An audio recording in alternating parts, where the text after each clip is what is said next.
Hi, Scott Nelson, Senior Wealth Manager with Boulay Financial Advisors with your mid-quarter economic and market update. Starting with a look at the U.S. economy. The big economic news this quarter is that inflation, as measured by the Consumer Price Index, finally fell below 3% to 2.9% in July. This is the first time the inflation rate has been below 3% since March 2021. Federal Reserve President Powell recently indicated that the downward trend is sufficiently strong that the Federal Reserve will soon consider cutting short-term interest rates. While inflation has been dropping, unemployment has steadily ticked up over the past several months. The unemployment rate rose 0.2% in July to 4.3%. That is an increase of 0.5% since March. Because we're still in a situation where there's more jobs than job seekers, experts do not see this to be a sign of impending recession. Still, another recent job report revised downward the actual number of people hired over the past year, which does lend support to the idea that the job market is indeed cooling. If shoppers are concerned about rising employment, they are certainly not showing it. Consumer spending, which accounts for 68% of the U.S. economy, has done a remarkable job of consistently growing since the pandemic dip, even when adjusted for inflation. Retail sales were up 1% in July, and both Walmart and Target recently reported better than expected earnings.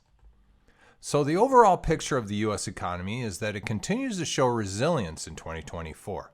The economy grew 2.8% in the second quarter, again powered by consumer spending, but also by businesses buying inventory to meet that spending, as well as investing in new technologies. Okay, so let's look at the markets. After a strong first half of 2024, this U.S. stock market rally showed signs of running out of steam in July. After 3 down weeks in a row, the markets then had a whipsaw week in early August in response to the July unemployment report and news that Japan was raising its interest rates. The week started down well over 3%, but by the end it recovered to finish nearly even. That momentum has since carried into the next 2 weeks, and we find the S&P now less than 1% from its all-time high. Despite some choppy weeks, the U.S. stock market is up over 3.6% for the quarter and over 18% for the year as measured by the Morningstar U.S. Market Index. Large cap stocks have done well, up over 21% for the year, per the Morningstar U.S. Large Cap Index. But the rally appears to have widened recently as small cap stocks have outperformed large caps this quarter. They are up over 6.5% according to the Morningstar Small Cap Index. Global stocks have bested U.S. stocks overall quarter to date. They're up 4.8% per the Morningstar Global Markets Index that excludes the U.S.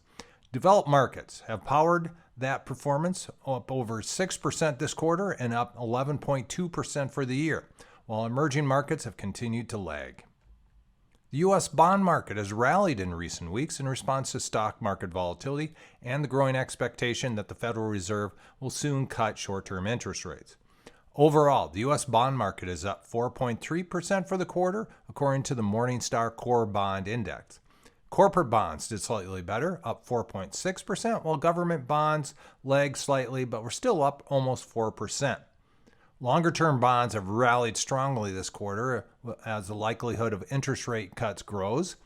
The Morningstar U.S. Core Bond Index for bonds with maturities longer than 10 years is up over 7% this quarter. There is your third quarter update. As always, if you have any questions about what was covered in this video, reach out to your Boulay Financial Advisor.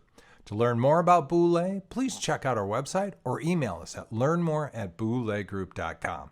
Until next time, enjoy these last glorious weeks of summer.